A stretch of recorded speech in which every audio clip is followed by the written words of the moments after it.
Olá amigos, sejam bem-vindos ao canal AFerri 2010. Eu sou Alexandre Ferri e hoje vamos entender como atualizar os programas de configuração dos roteadores, através da atualização de firmware e os riscos que podemos correr neste processo. Mas antes, não esqueça de deixar o seu like e de se inscrever no canal, ativando o sininho para receber todas as notificações de vídeos que eu publicar no futuro. Imagine que você comprou um roteador e que após algum tempo de uso ele trava. E pesquisando na internet você descobre que todas as pessoas que compraram aquele modelo e marca de roteador estão reclamando do mesmo problema. E então descobre-se que este roteador tem um problema de programação justamente naquela parte onde você faz a configuração do roteador. Precisamos entender que o erro faz parte da natureza do ser humano e que em ambientes extremamente complexos, cada vez mais as chances de erros são maiores. A possibilidade de um roteador ter problemas de segurança, estabilidade, desempenho e compatibilidade com outros dispositivos é cada vez maior à medida que se aumentam as possibilidades de novas tecnologias em velocidades cada vez maiores. Portanto, se faz necessário existir um meio de conseguirmos atualizar a programação do roteador para que ele se torne cada vez mais seguro, mais estável, mais compatível e com melhor desempenho, sem a necessidade de se trocar componentes de hardware. Fazendo uma analogia, a atualização de firmware seria a mesma coisa que acontece quando a indústria automobilística faz um recall de carros porque detectou algum problema na fabricação e pede que os proprietários levem seu carro até uma concessionária para a substituição de alguma peça que possa apresentar defeito. Este é um procedimento bastante simples, onde basta irmos até o site do fabricante do nosso roteador e pesquisar pelo modelo se existe alguma nova atualização de firmware para o nosso roteador. Essas atualizações também são documentadas e sempre que uma nova versão de firmware é lançada, juntamente com ela existe uma documentação que descreve o conteúdo desta atualização. Neste documento encontramos os erros que foram corrigidos e a implementação de novas funcionalidades do roteador. Geralmente, o roteador tem um campo de ajuda para nos orientar em como fazer o processo de atualização. Porém, mesmo seguindo a documentação mostrada aqui pelo programa do roteador, podem existir erros que precisamos tomar cuidado. Veja, estou na tela de configuração do roteador principal da minha casa e entrando na opção de atualização do firmware, vou clicar na ajuda e acessar o link informado pelo programa. Porém, note que pesquisando pelo modelo do meu roteador neste site da TP-Link, eu não consigo localizar o meu roteador. Isto acontece porque o documento de ajuda do roteador me direcionou para o site de Portugal e não para o site do Brasil, e os modelos muitas vezes são produzidos com foco em regiões distintas do mundo, pois obedecem a normas específicas de países. Ao detectar isto, cheguei até a entrar em contato com o suporte da TP-Link em Portugal e também entrei em contato com o suporte da TP-Link no Brasil para relatar este problema na documentação de ajuda do roteador, visando que a empresa realizasse esta correção em um futuro firmware. Mas tanto em Portugal quanto no Brasil, os funcionários do suporte parece que não compreenderam a minha intenção de melhorar o produto e mais se preocuparam em me direcionar para o último firmware.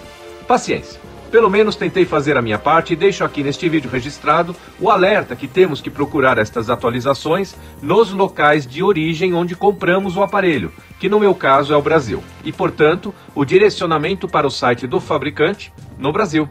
Corrigindo este pequeno problema de site, conseguimos localizar o produto e achar a última atualização de firmware para ser usada no meu roteador.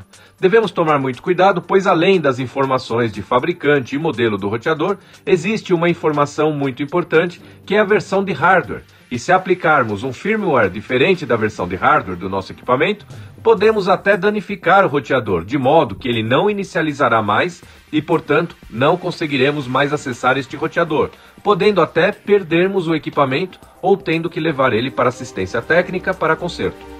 Veja que este meu roteador tem a versão de hardware 2.0 e esta versão eu consigo descobrir tanto na tela de configuração quanto na etiqueta fixada no aparelho, e no site temos este campo para fazer esta seleção. A versão de hardware informa os componentes eletrônicos que foram utilizados durante a fabricação deste roteador. E o firmware tem que estar alinhado com estes componentes para funcionar. E se aplicarmos um firmware de outra versão de hardware, seria o mesmo que tentar instalar um sistema operacional iOS para celulares da Apple em um computador PC. Ou seja, não vai funcionar. E vamos perder completamente a parte operacional até para conseguir aplicar outro firmware. Em resumo, se fizer errado, pode custar caro. Bom, pessoal, na certeza de termos baixado o arquivo de atualização firmware correto para o nosso roteador, basta entrar na tela de configuração do roteador, na opção de atualização de firmware e selecionar o arquivo que acabamos de baixar, clicando então no botão atualizar. Como o meu roteador já estava atualizado, não haverá mudanças significativas, mas em caso de uma atualização mais recente, pode haver a necessidade de revermos todas as configurações do nosso roteador e ter que realizar pequenos ajustes para que ele trabalhe da forma correta. Quanto maior for o número da versão de firmware, significa uma versão mais nova, com mais recursos ou melhorias.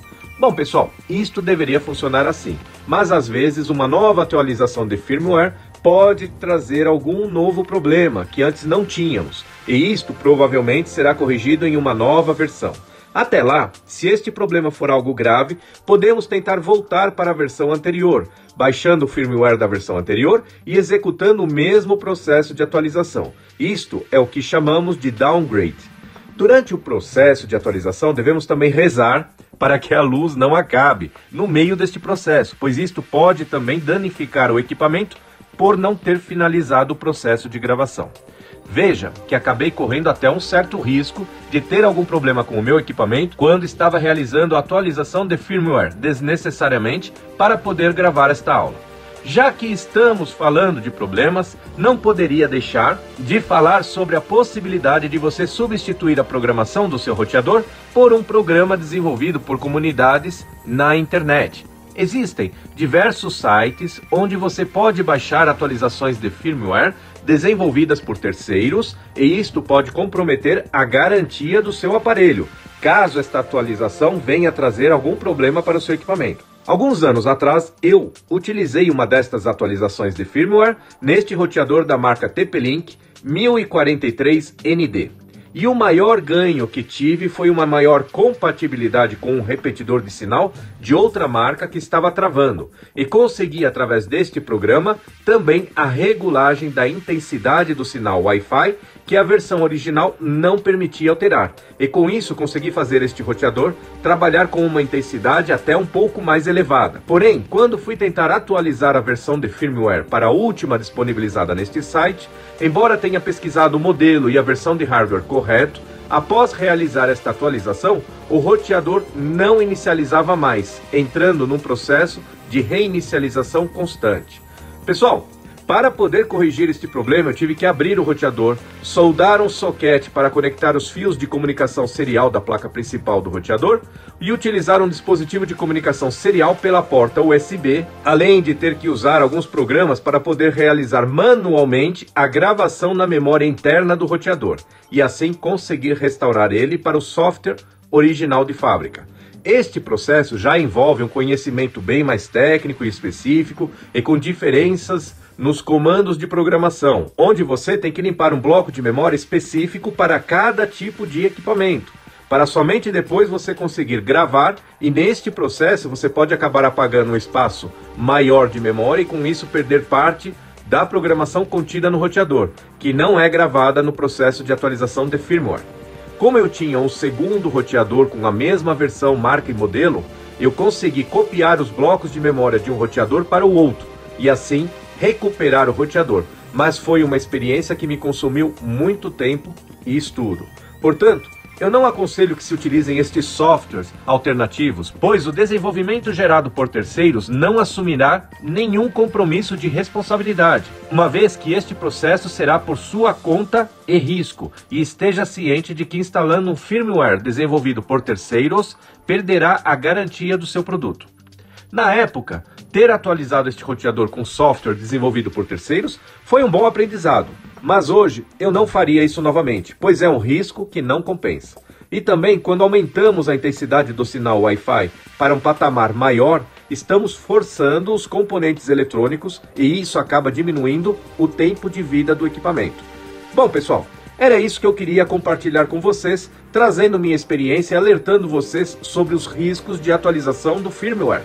para que não corram riscos desnecessários. Na próxima aula, vamos finalizar o curso de redes, onde pretendo passar algumas dicas, como explicar o motivo de usar nomes diferentes para as redes Wi-Fi dos roteadores que trabalham como repetidor ou access point. Um forte abraço a todos e nos veremos na próxima aula.